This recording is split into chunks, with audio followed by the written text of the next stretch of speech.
Okay, it's been 10 minutes and see the mince has really reduced down now and the potatoes are ready to drain, so we can turn the heat off everything. Should be a little bit quieter now as well. We can go and drain the potatoes and just pop them back in the pan and bring them back to the hob.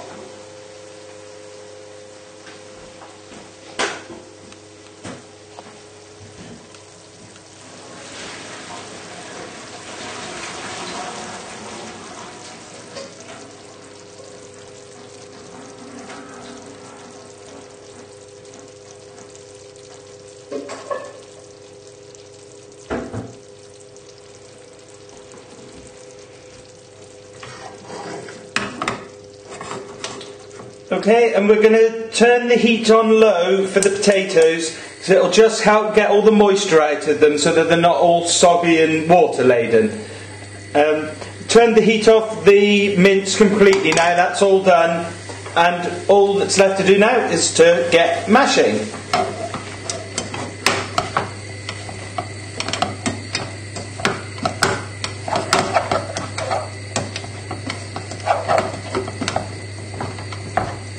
Give it a good mash together, get rid of all the lumps.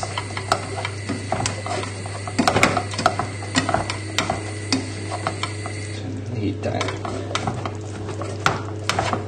I've still got the heat on, but it's just on nice and low. And it just helps create nice fluffy mashed potato before we add the butter, the milk, and then the parmesan. There we go.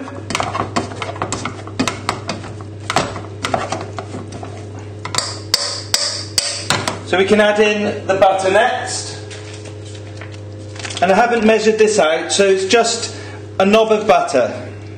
So if you see, nice big knob of butter. Right, and we just give that a good stir in, and as it melts it should bind the potato together. So give it a good stir.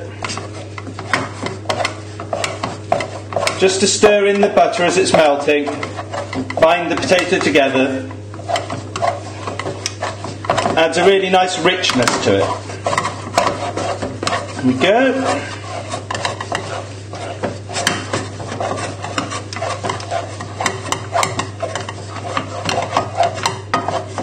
That should be pretty much done. Yeah, just about when you think your arm's going to fall off. It'll be worth it though. And next we need to add in the milk. And we're just going to do this a splash at a time. So if you see how much I'm going to put in, so it's just a splash of milk. And then stir that in. And we're going to make this a little bit looser than what we probably normally make mashed potato, because it's going to go on the top of the pie and then go in the oven. So it'll firm up in the oven. Go. See, this is probably the consistency that we'd serve it if we were serving it with a meal, but we're just going to add a little bit more milk just to make it a little bit looser than this. So just about the same splash again.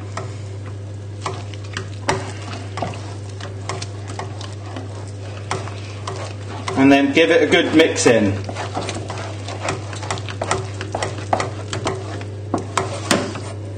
See how it's a lot, I wouldn't say runny, but it's a lot looser now. Now we just need to add a nice pinch of salt, and then we've got to start grating the parmesan.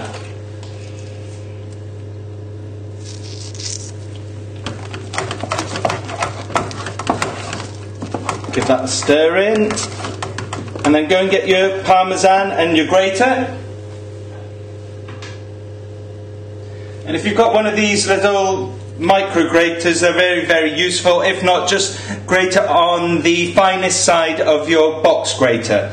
And you want to be grating just a good handful, a good generous handful in, because you want to be able to taste it if you're using it.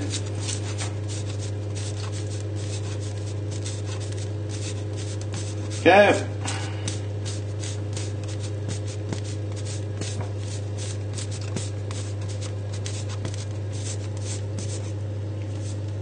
There we go.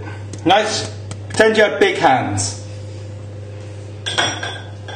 And then just give that a stir in.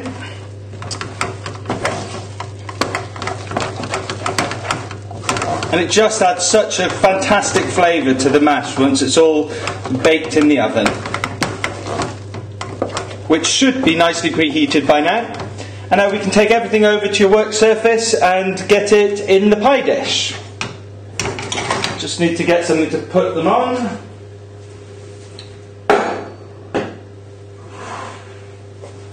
Here we go.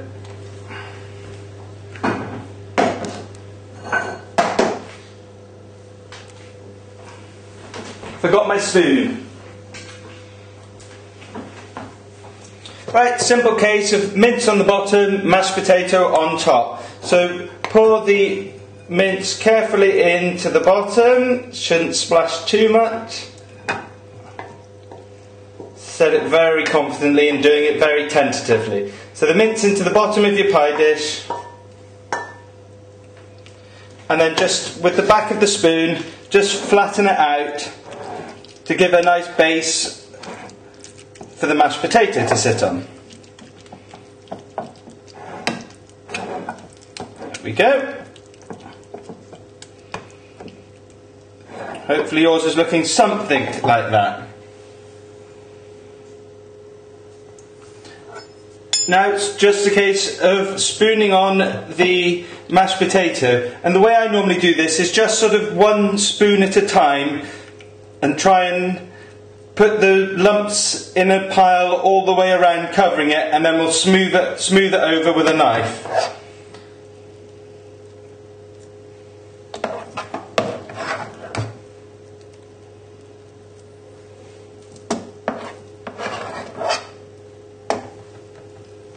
See, I'm doing this, just trying to sort of roughly cover it with blobs of mashed potato.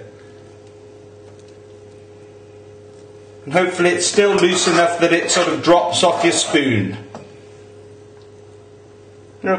If not, just give it a little helping hand. Okay, and once you've got to this sort of stage, if you've got a palette knife, they're really, really useful. If not, just a flat knife, like a butter knife or something, and just go and run it under your tap so it's wet, and then we'll smooth it over.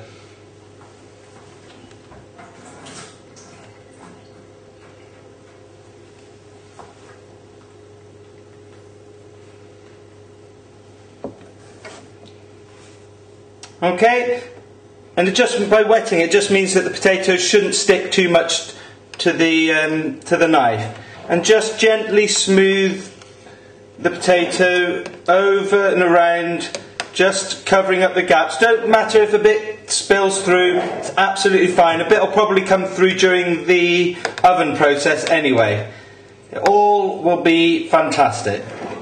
So just smoothing it out, nice and easy. That. And then lastly, we'll make pretty little peaks with a fork. So just using your fork, just make little indentations like this all the way over the pie dish. And what this will do is these little peaks will just crisp up in the oven and be fantastic. And go nice and brown and crispy. And that's the point that you know it's done. There we go. So hopefully it looks something like this. And then we just need to pop it on a baking tray. It's just easier to take it in and out of the oven, I find. And then pop this in the oven for 20 minutes until all the peaks have gone nice and caramelised and nice and looking fantastic. And then that'll be it done, and I hope you enjoy it.